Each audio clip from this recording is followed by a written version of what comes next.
basically what Jethro told Moses what to do. We heard from Matt Salmon. He was very clear that he's in favor of an Article 5 Convention of the States, the second way through which where do you guys stand on that and why? Okay, so, can you hear me? I am in support of an Article 5 convention. What you're going to find on this issue is that conservatives, constitutionalists that deeply respect and revere each other are on different sides of this issue, which is exactly how I feel. I don't respect anybody greater than Eddie Farnsworth and Andy Biggs. And let me tell you, it is truly an absolute honor and a privilege. Sometimes I pinch myself that I'm seatmates with these guys. I think that highly of them. And to give you an idea of what Eddie was saying, how he's polar opposite of Kirsten, there was a story done by the Capital Times which is about 100 times more accurate than the Arizona Republic. So if you're reading it, your odds are 100 times better that it'll be accurate. But they did a story called The Selective Seven. And there were 7 legislators who had not only voted no on bills more than anybody else in the legislature, but it was like these 7 were chunked way away from the rest of the body. And Eddie and myself were 2 of those 7. So I tell you, he's a great part of the legislature. And when I first got there, I was sitting down next to somebody on the floor, and he tapped me and he said, "Let me tell you something about your seatmate." He said, "There is nobody on this floor who can turn that board or the votes on the board better than your seatmate can." So he's great. But to answer your question on Article 5, I support it. I'm doubtful that it gets all the way to an Article 5 convention, but I support it for this reason. I do believe, as Matt said, that Congress is not going to give us back our powers. When we lost the 17th Amendment in 1913, that was the end of states' rights for this country. That was the beginning of the debt. We would not have an out-of-control EPA right now if we had the 17th Amendment. I guarantee you. And that was one of the biggest reasons I ran for office, was because I started trailing back every single nightmare in my business, everything that makes my life a living hell at work. When I trace it all the way back, it ends at the EPA. And nobody even knows why they're doing what they're doing. They're just doing it because somehow there's this string of events that ends 7 steps later with the EPA. So we wouldn't have those things with 7th. That is what I believe in. I don't believe the Article 5 will end up with abortion or some of the really partisan issues. I believe that it will be issues where Republicans and Democrats agree, and it's going to be that the states are jealous of their powers, and they're going to want to pass things to bring power back to themselves. So that's why I support it. I guess Warren maybe gave away where I stand. I support the concept. I don't support the Article 5 at this time, and let me explain why. I support the concept because I believe that we can put into the Constitution those things that are missing. Matt talked about them. I support all of those issues. Where I disagree, and this is really where it comes down when you have conservatives that are split on this issue, it splits not on whether the Article 5 is viable, it splits on whether you can contain the call. And I'm one of those that doesn't believe that you can. I think that the call, and there are constitutional scholars that are split, the research that I've done, the study that I've done, I don't believe you can limit the call. And therefore, what's going to happen? Let's think about this. What's the problem we have today? Is it really the Constitution? Or is it the fact that we don't follow the Constitution? In fact, that we don't follow it. I tend to believe that we don't follow it. Matt said when he was up here, if we limited our involvement at the federal level to simply Article 1, Section 8, we wouldn't have a problem. I agree with that. So what's the best case scenario? Let's assume that we can have an Article 5, we can limit the call, it comes out perfectly, we ratify it, there's no change. I mean, we change it exactly the way we want it. What's the best case scenario? We don't follow it. That's the best case scenario because we're not following it now. What's the worst case scenario if I'm right? We can't limit the call, I guarantee you the Constitution isn't going to go to the right. It's going to go to the left. Right now, Shane Krauser teaches the constitutional principles on the moral high ground because it's in the Constitution. If we can't limit the call, and now things are changed like the Second Amendment, we no longer have the moral high ground. We no longer can argue the Constitution. We simply have to argue what was the Constitution. So I think that the potential benefit is this big because we don't follow the Constitution anyway. We have to change that. But the other extreme is, and the biggest problem is, if we're wrong, then we don't have the Constitution that we have today. That's why I don't support it right now. I think we're a liberal nation. I don't think we get a more conservative Constitution. So let me just follow up. Is it your position then that the founders just got it wrong? Because Article 5, you talk about Article 5 like it's some amorphous principle. It is part of the Constitution. The founders foresaw that there were going to be times that the Constitution wouldn't be followed strictly. And that's why I believe they put Article 5 in there. That's where I disagree with you. I don't think they did it because they thought the Constitution wouldn't be followed. I think they did it because there needed to be changes in the future, and they made it very difficult to change a Constitution. But I don't think they foresaw the liberal kind of nation we have. I don't believe they foresaw. That's why they built in the 10 amendments. Sure. That's why they did that. Because they recognized that the personal rights, the perception before the Bill of Rights was that the Constitution did not apply to the individual. That's why the Bill of Rights was put into place.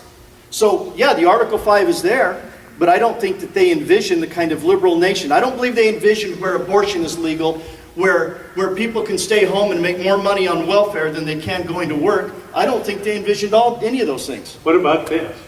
If you can have a constitutional convention of the states on one issue, balanced budget, amending the Constitution to require a balanced budget, would you be for that? If you could limit the call, yes. Okay. I don't believe you can, and that again, that's what divides conservatives on Article 5, is the belief whether you can limit the call or whether you cannot. You guys have a highly respected office that you're going to be elected to. When the Common Core vote comes up, or will you introduce the bill to trash that thing? Let me take that first. Sure. Okay, let me address that a little bit. Common Core already exists. So the Department of Ed actually adopted it. The legislature did not vote for that. There was a vote 2 years ago, I think it was 2 years ago, where one of the representatives sponsored legislation that would have put PARC, that's the testing that applies to Common Core, into place. We defeated that. So then there was a follow-up bill that did two things. It took away the two standards that we currently have, or we did before that bill was passed and signed. The first one was the Ames test. So the Ames test is no longer mandated. And the second one is we did away with any kind of a norm reference test, which that norm reference test is normed against the entire country so we can tell how we're doing against the rest of the country. Iowa Basic, Stanford 9, etc. You may have heard of those. So that's where we are now. Basically, the field was clear cut. Now the department has put out an RFP, a request for proposal, on a testing mechanism for Common Core. So Common Core exists. We did have a bill that would have done away with Common Core, and it failed. So that's where we are right now. So I have to give you that as a background because the vote on Common Core to adopt it has already been taken and done at the Department of Ed. I support, I won't speak for Warren, he can speak for himself, I support a bill that would get us out of Common Core. Yeah, in a very simple manner. This was an evolution of steps, and Eddie and I voted no every time as they tried to implement. In fact, the first time through, most people didn't even recognize what was going on. We were one of 14 trying to convince the rest of the body, hey, this is Common Core coming down the pipe. We've opposed it all the way down. Last session we tried to defeat Common Core, and again, there's still work to do down there. We have a Republican majority, which is wonderful, but we don't have a conservative majority. But anyway, so yes, we will absolutely. One of our goals is to defeat Common Core.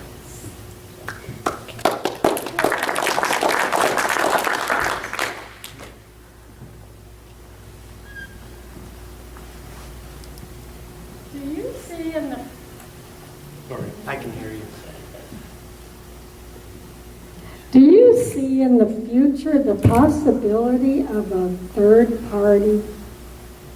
I'll go ahead and take that one first. The thing about parties is since the country was founded, there have always been parties. And they change, and they splinter, and there's factions. You know, they're really just a consolidation of power, and you're trying to get as many people together with the same ideology as possible to get things done. Now we're seeing a lot of fractures, and quite frankly, some people are saying that the independents are now the largest, but they're not a party. A lot of them are simply, if you look at the votes, almost all of them, most of them do not vote. So will there be a third party? I think it's possible. I mean, we're always going to, but for me, the Republican Party and the platform is a very good platform, and my ideology aligns with it much more than the other platform. So I think you're seeing these schisms in the party and the infighting and stuff. My hope is that we have some uniting in the Republican Party, and we're able to. I really think one of the keys to this, of course, is the Hispanic vote, and that a lot of them are really conservative. We have a conservative. She's pro-life. She's a Democrat. She actually endorsed Doug Ducey, and she is. There's a lot of the. It's interesting because at the Capitol there are quite a few Democrats that are Hispanic, and they're very conservative, and some of them are actually. You line them up with some of the Republicans, and it's hard to tell which one's more conservative. So, that's my answer. Yeah, just briefly, there are multiple parties. You have the Green Party, you have the Constitution Party, but there's not a third party to really rival. The Libertarians actually are spoilers for the most part. Not a slam on Libertarians, but the way it's structured, they really can get on the ballot, and they end up siphoning off conservatives. They have a right to do that, but there are parties out there. I don't see a party that's going to compete with the Dems and the Republicans in the near future. I think the independents are basically just divesting themselves of any association and saying, we're just going to vote however we'd like, but I don't think they're really going to organize into a party anytime soon. Along those lines, Are you a plant? Oh, that's not. We'll see. We'll see. This is one of our favorite activists right here. She's the best. I would like your opinion. I've heard talk of a closed primary for Republicans. A lot of people want that. Is there a chance of that ever passing? I don't think that there's a chance in the near future of that passing. I agree. I don't think that you should be able to vote in the primary if you're not a part of the party. Yeah. That's the whole point. But I don't think that's going to happen. I think the political will is not there to say. I mean, there's enough discussion that it becomes exclusionary. That and I'll use an example. This isn't right on point, but here's an example of the fight that we get. 2305. Did you all hear about 2305 a year ago, 2 years ago? I sponsored that. The original language wasn't mine, but they put it onto my bill because my bill was making it through. On there, one of the examples is we have a permanent early voting list. And you can get on the permanent early voting list. There's no way to get you off. So if you move, if you die, if you just aren't voting, there's no way to get you off. Really? In 2305, we had a piece that said, if you don't vote in a couple of election cycles, then we send a card out. Yeah, 2 election cycles, but 4 votes, 2 primaries, 2 generals. So 2 election cycles. We send a card out. Only then, if you don't return the card saying you want to stay on the Pebble, then we would drop you off. That had horrendous blowback. Just trying to clean up the voting list. So, and there are other states, if you don't vote, they just kick you off. But that's the kind of mindset we have, that anything that's perceived, the ID that we have, we require ID. The fight against that. You have to give ID if you do anything. When Shane's out there buying kegs and stuff, he has to show ID. So It's ridiculous, but no, the opposition right now is that we can't do anything that's going to limit anybody, that's un-American, and so I just don't see it happening in the near future. Wait, but aren't you going to split up 2305 into the three parts and repass them this session? Here's another part of 2305 that's important, and that was they were going to increase the signature requirement to something. I mean, you may have noticed in 2012 there were like 35 guys running for president. Did you see that? People you'd never even heard of on the Republican Party. That's because there was no signature requirement. They just went down, filled out a packet, and basically got on the thing. So it's the same thing with the Eddy mentioned the Libertarian Party. It's a very small party. Okay, and a lot of Republicans actually identify, there's several libertarian things that I identify with. There's a lot of Republicans that identify with that. Well, you have a libertarian get on the ballot. They're running against Kirsten Sinema, okay, and he only got a few, I mean, is he really even a legitimate candidate? And yet he's sitting on the ballot with Kirsten Sinema, and Kirsten didn't take 50% of the vote. She took like 48. The Republican took like 47. I mean, I don't remember it exactly. I'm throwing this something like this. And then the Libertarian took 4% of the vote. Okay? So, you know, there was some work there where it's not saying you can't run for office. It's not limiting people. But, you know, if there's plenty of independents. There's plenty of signatures to get out there. As a Republican, if I'm out there collecting 1,500 signatures, the Democrats collecting 1,200 signatures, my goodness, a third party can collect 100 and not 5 or 4, you know, or not get written in and then just turn into a spoiler. We've seen that on some of the other, and this works both ways too. It may, you know, so there's an effort there as well that's an important, whether it's going to a 50+1, where we've got to do a 50+1 or something about the signatures, we've got to do something about some of these spoiler attempts. So. Bundling was another one. Yeah, bundling was another one. But any of those, and that's why the Democrats, the Libertarians, they all ganged up, because Libertarians didn't want to have to get more than 5 signatures. Yet they can go after all the independents, which is larger than the Republicans or the Democrats. So that's the problem. We just tremendous opposition to anything that looks like it's going to limit someone. It's crazy. And it wasn't. It was just simply about having more credible elections. And that was Michelle Reagan. Yeah. There were pieces. Some of them were hers. There were pieces from me, because my bill was the underlying bill, Michelle Reagan and Michelle Ugenti. That's right. So there were 3 bills that came together in 2305. Any other questions? Yes. Eddy, back when you were doing the Article 5, I didn't understand the word call. You said we didn't have the call. What's that about? Well, limiting the call, limiting limiting the subject matter that you're going to have in an Article 5. The proposed amendment? Was that The proposed amendment. Oh. So I don't think you can limit it simply to a balanced budget. And there are a number of scholars that I respect that believe that same way. And so I think that the risk is substantial. I'd agree with that, and especially with the balanced budget, because basically the balanced budget, you got to start from the bottom. You can't just keep piling on top of pile. I tried to be polite there. You were. Before we go to the next one, I think you'd also agree there's a good number of legal scholars that go the other way. I do agree with that. That's why I said the best case scenario in my mind is we pass it and then we ignore it, just like we do now. And everybody here agreed our problem is we ignore the Constitution, not that it was improperly drafted.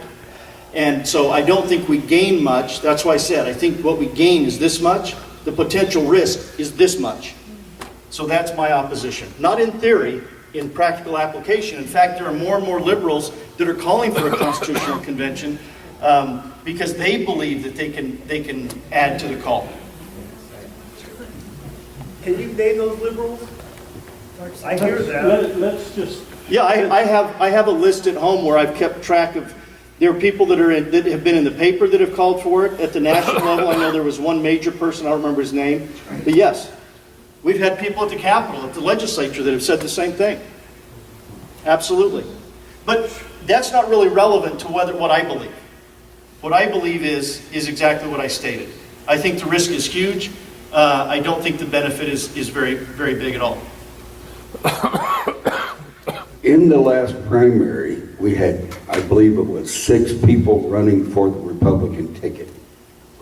Would either of you be in favor of having a runoff when there are so many people running for the same office, stating that 51% is actually the winner? I'll go ahead and take that first. Okay. What I would support is, in the general, having a runoff if somebody does not take 50% of the vote. In the primary, I don't know that I see a big reason to do that.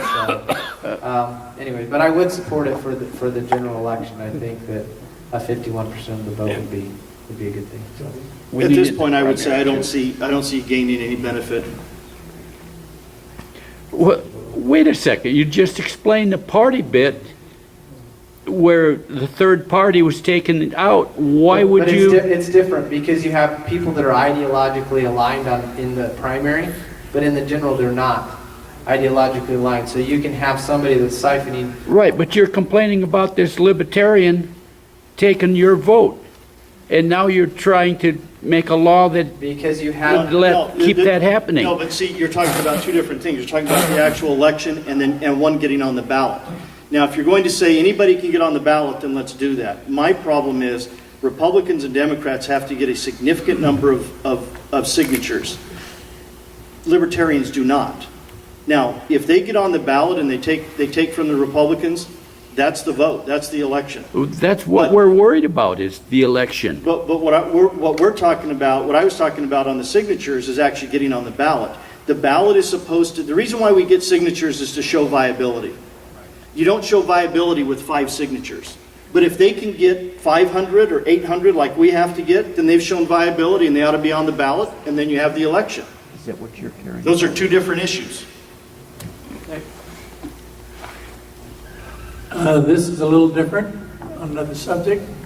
We had a bill running through the legislature the last 2 sessions to have the state of Arizona officially mandate that gold and silver be legal tender, which the Constitution already does mandate that no state shall make anything except gold and silver coin legal tender.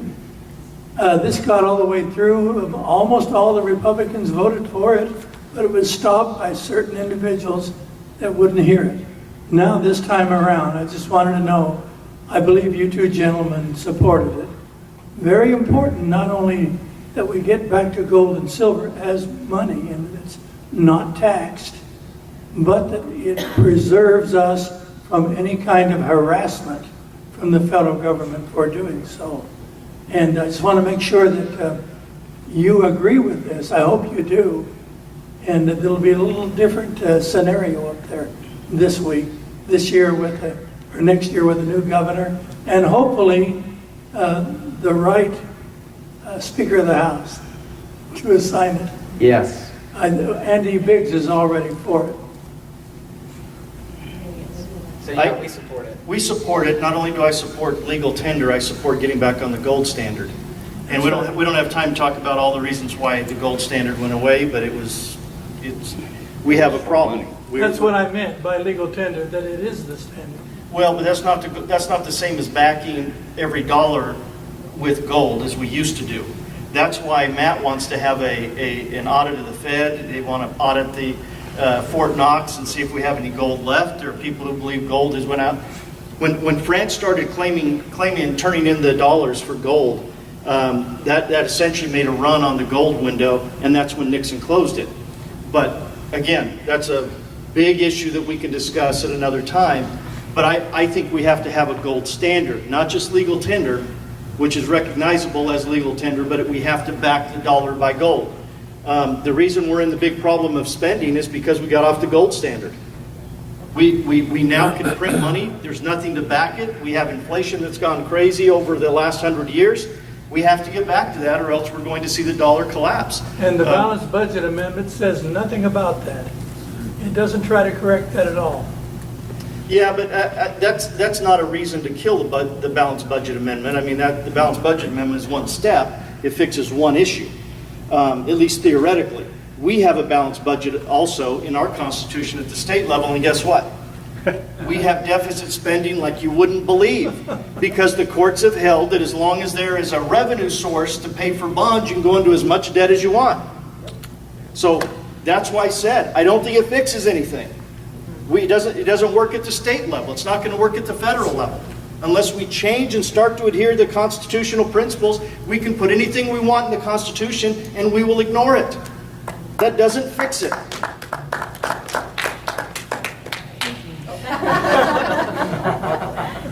Proposition 122 looks like it would be a step in the right direction. Do you see negatives with that and drawbacks, other than we have to continue to be involved? And how soon would the state have to pass some kind of bill or referendum to be effective? Yeah, 122 is exactly that. It's a step towards more states' rights. And since 1913, those have just absolutely been eroded.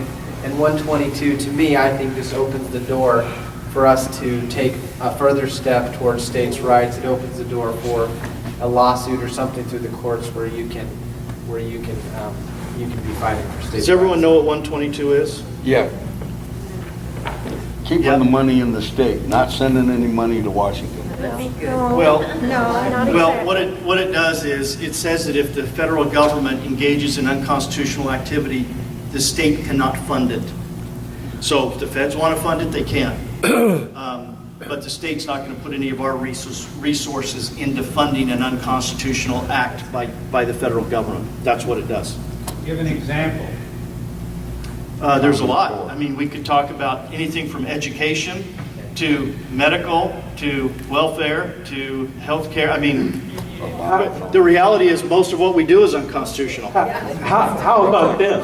When the federal government is, for example, shoving Common Core down the states' throats, should the states even be accepting federal money to allow the federal government to regulate something they have no power to regulate through the back door because they can't do it through the front door? The answer is no, and I've sponsored legislation, 2 or 3 pieces that would try to deal with that. Unfortunately, we're so tied to the federal government funding that I haven't been able to get it through. So I've tried different variations, and I'm going to continue to try to do it, but take a bite at a time.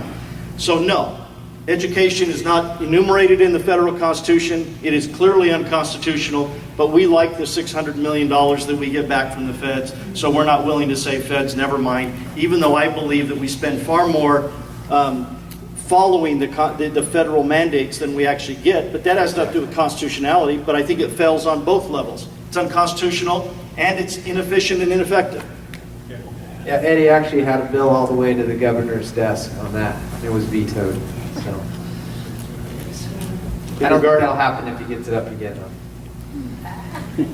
In regards to the Article 5 convention, you said that there's this much benefit and a whole bunch of things that can go wrong.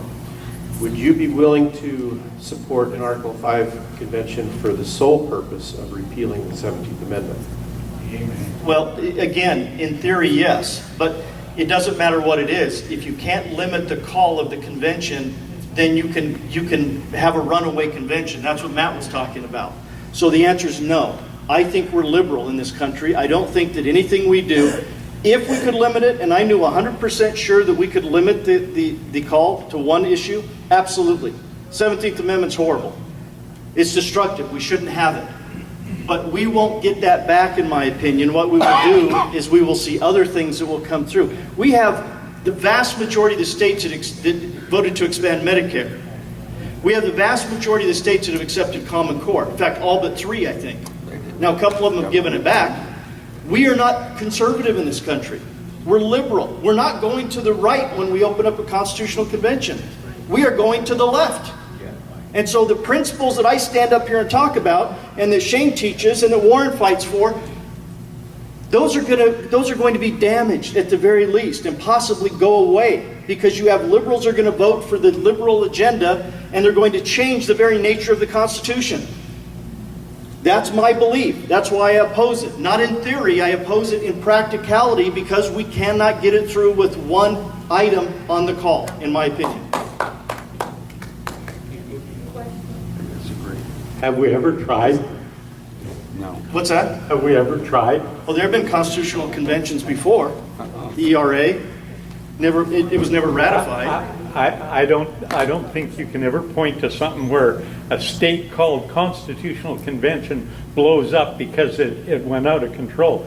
I believe you can narrow it. You can draft the proposed amendment very narrowly, just like Matt Salmon was talking about, and call that convention just on that issue. I don't think you'd have 3/4 of the states if somebody tried to blow it up and run away with it. The whole convention would blow up. That's where I disagree with you. Those are the two sides. So. But that's where I disagree with you, because look at what we have in the states. We're complaining about the states being liberal, but then we, in the other breath, say, but they wouldn't adopt a left-wing constitutional convention. But that's exactly what we do at every state level. Every state is adopting these liberal agendas. So I understand the argument perfectly. I just disagree. Well, I guess we can agree to disagree. We disagree, and that's where it all hinges. I think, and maybe I'll become more cynical. Maybe I don't have enough time in the legislature. As soon as I've had as much time as Eddie Don't had. jump ship now. But for me, again, it really boils down to that. It's a question of trust. Do you trust this convention? I believe the agreement. I see this at the Capitol. I believe the agreement comes together on bringing back power to the states. I believe the disagreement will not. Now, if Eddie's right, yeah, we're toast. If 2/3 of the states are willing to do an abortion amendment, get rid of the Second Amendment, yeah, we're in big trouble. So. Getting back to my question about the 51% majority winning in a primary, I think when we have 6 people running, if you have a runoff election with, say, the top 3, then you change the outcome and we wouldn't have a loser like Doug Ducey going to represent the Republican Party. I respect what you're saying. I just disagree with that. And I don't think Doug Ducey's a loser. I've known Doug for about 4 years. I've sat and talked to him. He's not 100% where I am. But I can tell you... he's not as conservative as we are. Some of the other people were, though. When you're at the state down there and you see the composition of the body and you see this composition of the state, Doug Ducey would be a fantastic governor for this. The bills Eddie and I were having vetoed, Doug will not be vetoing those bills. Okay? I hope I eat my words. I really do, but I don't think he's going to. So we've hit Article 5 and we've hit the primary vote. I think we've got that one down. I think we know where we're at on that one. Yeah. Hold it. Oh, okay. I guess you're doing it. I'm going to prolong the Article 5 debate on one question. Who's responsible? Is it not the state legislature of every state that's responsible for limiting the call in their own state? And if this is the case, haven't we got 34 Republican governors out there right now, plus or minus? What makes you think that, as I understand it, in some of these states, they actually that have already voted for the Article 5, they've actually got criminal prosecutions for representatives that don't limit the call to the balanced budget. And you may get a state that does that. Did you ever believe that Obamacare was going to be constitutional? No. Who's going to decide it? It's going to be the Supreme Court. This is my point. I never believed for a second, not for a second, that Obamacare, I was shocked that Obamacare was held to be constitutional. There is nothing in the Constitution that grants that general taxing authority. There is nothing in the Constitution that says that because they can tax, they now can regulate unlimited. That negates the entire concept of the 9th and 10th Amendments. Negates it. Roberts Court essentially blue-lined right through the 9th and 10th Amendments with their holding. Now, do you believe for a second that they don't have the ability to rule that a constitutional convention call cannot be limited? That's why I said, the gain, even if we get it, the gain is this big because we have a limited budget authority in this state. We ignore it. We ignore it. We run structural deficits every year. And we do it through borrowing. So what you're going to gain... Does it rein us in, though, having that balanced budget? Would it be worse if we didn't have a balanced budget in Arizona? I don't know how worse you can get than $250,000 that's limited in debt, and now we have $30 billion in debt. So, yeah, maybe we, instead of having 30, we would have 40. I mean, but that's what my point. I support it in concept, but until we're willing to follow the Constitution, it doesn't matter what we do to amend it, because we won't follow it. So the potential benefit is this big, and if I'm right and you can't limit the call, the risk is this big. So what we have to do is we have to fight the issue on trying to adhere to the constitutional principles. That's why I praise Shane Krauser, because he's doing that very thing. I praise you because you're here to have the discussion. But until we hold them accountable at that level, a constitutional amendment isn't going to do anything for you. So if we don't have the Constitution states, what's the alternative? What's the alternative? If we're so out of control in the budget, Revolution. what is the alternative if we don't do it? The alternative is this.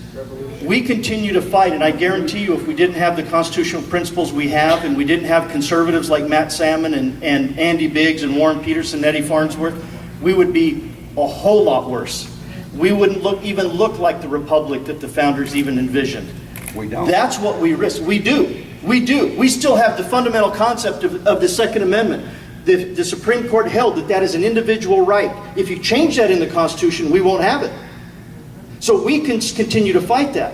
We continue to fight on the abortion issues, and we've been able to limit abortion, chipping away.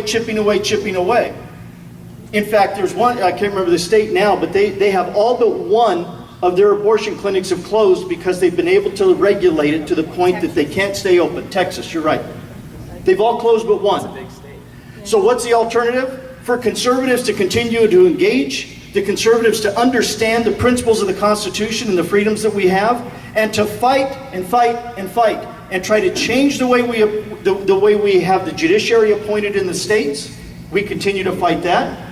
But I guarantee you, we have constitutional authority that we wouldn't have if the liberals are able to change the Constitution to what they want. We won't have that authority. That's the alternative. You can't tell me, I don't think, that you'll have 3/4 of the states of this union that would ever negate the Second Amendment. Don't tell me that that's not true. That would never happen. So that concept that I've heard a lot about runaway conventions, oh my God, they'll take the Second Amendment and negate it. That's nonsense. It takes 3/4 of the states to ratify the amendment, not 2/3, 3/4. That's a huge ceiling. I understand. I've read Article 5 and I understand it, and I'm telling you, I wouldn't put it past anything. You have more faith in the individual legislatures that have adopted Obamacare, that have dealt with abortion on the other direction, that have limited the Second Amendment. We can't even get the right to defend our children in schools in this state. So I am telling you that there is a risk of that. Absolutely. And in fact, until the Supreme Court said that it was an individual right, the risk was substantial that we were going to lose the right altogether. The risk is still substantial through the courts, through the states, but I don't think that a convention, that 3/4 of the states would ever ratify eliminating the... That's a risk I'm not willing to take. That's a risk I'm not willing to take because I already have the right that's been given to me to defend my family. I already have the Second Amendment that protects my rights, and I have a Supreme Court that has at least ruled in this case appropriately. Then why don't we amend the Constitution to eliminate Article 5? Because what you're saying is there is no way to amend the Constitution, right? No, I'm not saying that. How are we going to amend it? No, I'm not saying that. What I'm saying is we have, in this country, we have become so skewed in this country that I don't trust that we're going to do the right thing. That's what I'm saying. How do we amend the Constitution then? We don't right now. We don't, because the risk is too great. Article 5. No, that's like saying that if you have a provision in your loan or in your mortgage or in any other contract or any other rights that you have, that the fact that you decide not to exercise a right that exists because the conditions aren't right to exercise it, that you should get rid of it. I'm not suggesting that for a second. But until we turn around the mindset of the people in this country, and until we turn around the judiciary, we risk everything in a constitutional convention. That's my point. If we were able to have an up or down vote on repealing the 17th Amendment, all the problems we have now are because of the 17th Amendment. And if you were to repeal that, just to have it a compact or just this is the purpose only up and down vote, then every 2 years, more states would appoint their senators. And then in 6, you've got checks and balances restored. I've already answered your question before. I'll answer it again. I don't think you can limit the call, therefore you don't have an up and down vote. I understand your position. I disagree with it. So you can ask that question as many times as you want, as many ways as you want. My answer is going to be the same. I don't believe we have the constitutional knowledge or the fortitude or the morality to support the Constitution as it was drafted, and I believe it's going to go the other way. That's my position. He disagrees with that.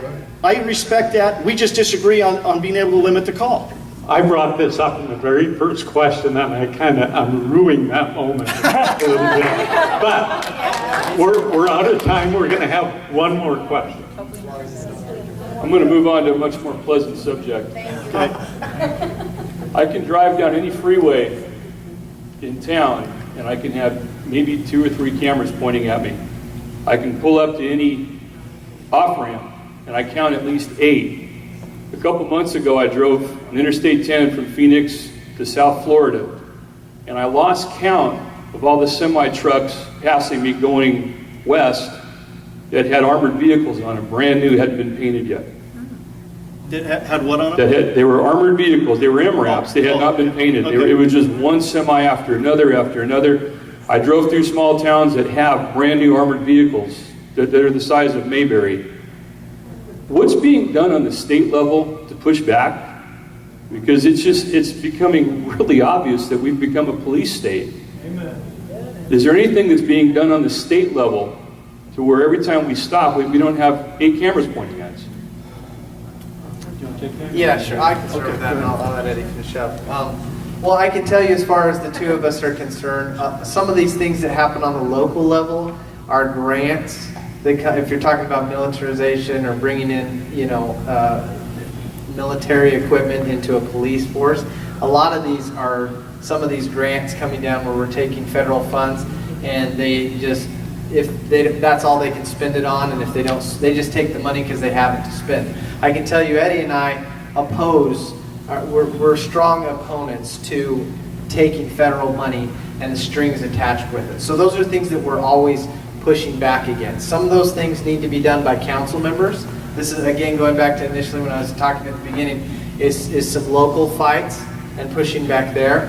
And then the rest of it's federal. So we don't have a ton of interaction with it on the state level, except what I've seen is rejecting federal funds and encouraging that as often as we can, which we do. There's no bill. Are strong There's no proponents bill of it. right now. There's not for the military vehicles. We have fought the idea of cameras for years, and we've been able to get some concessions. The cameras I see as a different issue than the military vehicles or armament.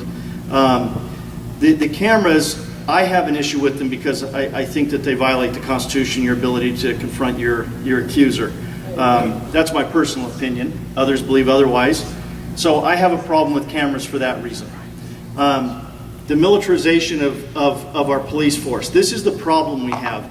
And I'm really torn on this because what we have is a cartel or cartels that are coming across with military-grade weapons.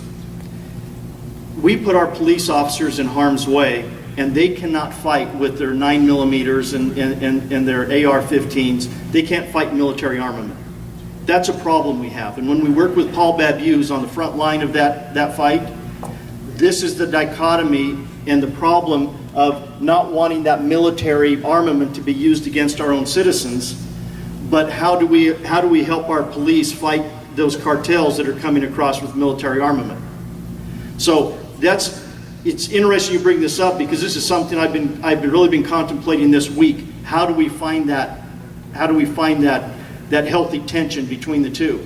Because otherwise, if we don't allow them to use something, they will be overrun by the cartels. They won't be able to stop them, and we basically have allowed the cartels to come through and do whatever they want. How are they getting military-grade vehicles across the border?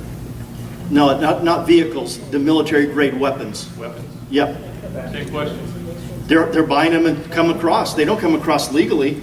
You talk to Paul Babue and what he faces, they have military-grade armaments, binoculars, everything. They sit up on the mountains down in southern Arizona, and they have scouts that watch the entire area. They are very sophisticated, they are very organized, and they have the weapons to defend themselves and to fight against the police. That's the challenge we have. So how do they do it? They buy it on the black market. They come across with it. They're smuggling drugs. They don't care if they get caught with a military weapon. So that's the problem we face. I guess it would make more sense to give those same armaments and vehicles to the Border Patrol. I don't disagree, but you still have the same problem. I mean, conceptually, it's the same. If you're going to arm police, you're going to arm police. If you're going to use military-grade weapons and armament, you are arming police, whether they're the Border Patrol, whether they're the local sheriff, whether they're DPS. You have the same problem. And I don't know what the answer is at this point. The answer is that you make it a felony to come into this country without permission. Well, I agree with that. I agree with that. It's ridiculous. It's not us. We can't do it. That's the feds. That's Matt Salmon. We have nothing to do with immigration. The state is sovereign in the fact that if the feds aren't doing their job, then we ought to be protecting our own border and making it a felony to come into this state. Well, and we pushed that, and it's been stricken by the court as being unconstitutional. This goes back to the issue of the courts. So I agree with you 100%. All right, we're going to close this out. We'll give a round of applause to Representative Warren Peterson and Eddy Farnsworth. We have one more Article 5 question. Yes, we do. Hey, we're gonna close this out right. We've got Kirsten Millsap that's going to come up and finish this off right. And my hope is that you'll stick around for a few minutes for people that may have additional questions on Article 5. But folks, let me tell you a little bit about my vision. My vision has always been that a function of these meetings would revolve around what you saw precisely tonight. I want you to think about what was going on 10 years ago. Number one, you didn't have meetings like this going on 10 years ago. In addition, you didn't have discussions going on like what you saw tonight. There was some disagreement going on here tonight, but it was intelligent disagreement. It was individuals defending their positions based on their interpretation and their understanding of the Constitution. Can you imagine what it would look like in this country if we saw debates going like this in cities all over Arizona, cities all across the country? Do not buy into the lie that the shift is not happening. The shift is clearly happening in the right direction. And we can see this illustrated by the fact that we're having these discussions. I mean, Article 5, 10 years ago, nobody knew it was Article 5 other than maybe perhaps an article found in the Constitution. They had no concept of what it was designed to do, what it even said. We're having discussions about the nuances found in the Constitution. This is why I believe, as both of them mentioned about better days coming to America, it's going to be a fight.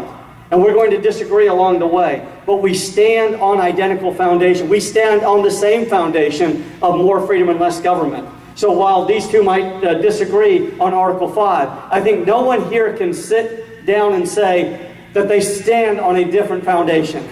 And many of you may disagree with what you heard tonight. We all stand on the same foundation. And I think it's a shame that as individuals come together, standing on identical foundations, that you would have some that would seek to ostracize them, that you would have some that would seek to kick them out, to make them be something that they're not. It's an absolute shame that some of that is going on in this country. So this is great, and I'm proud to say they're my representatives. They're my representatives.